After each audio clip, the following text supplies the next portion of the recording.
Whenever the prisoner completes taking the medication, they would all quietly spit it out when the prison guards weren't looking. Then, after making sure no one was around, he pulled out the antibiotics he purchased at a steep price once again. Then the bottle was tied with the stolen fishing line, and the end was attached to the back teeth. As soon as everything was set, the man quickly brought the bottle to his lips. Then, without a moment's hesitation, it was swallowed down. He took the lighter apart, breaking it down into 8 separate pieces. Just hold on to the flint that you'll need later. It was crammed under the nails and concealed. After completing everything, he tied his wrist once more with shoelaces. Then he rested his thumb on the edge of the desk. Apply force at the same time with your right foot and wrist. The thumb instantly twisted and popped out of place. Despite the sharp pain, the man clenched his teeth and didn't make a sound. Fully aware that this was his only shot at escaping from prison, Hank himself was accountable for 2 lives. He is considered a serious criminal and is under strict supervision, but who was believed to be destined to remain in prison for life. It wasn't long before things started to improve. Police Captain John's son is battling blood cancer, and by chance, you can match it with bone marrow. John had no option but to seek help from Hank. It is hoped that he can donate his bone marrow.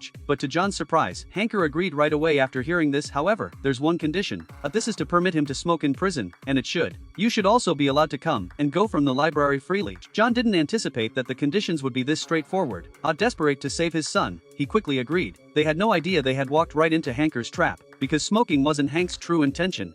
What he really needs is the spark inside him. Going to the library to read books is just a facade. The goal is to obtain the Tailored the hospital diagrams frontal once everything is set. Hank was accompanied by a multitude of guards. I arrived at the hospital where John's son was, but at that moment, he couldn't move his hands because they were cuffed. It's just not possible to extract the bone marrow from the back. Right when everyone was talking about countermeasures, Hank discreetly placed the bottle of antibiotics in his mouth. Then, at the doctor's firm insistence, Hanker was cuffed and strapped to the bed. An anesthetic was administered right away to begin the anesthesia process. Little did they know that by this time, Hank had already downed the entire bottle, swallowing all the antibiotics inside. Soon, the doctor, who was totally confused, noticed was off based on several physical signs. Hank wasn't under anesthesia at all. It was just that everyone was getting ready to be put under again.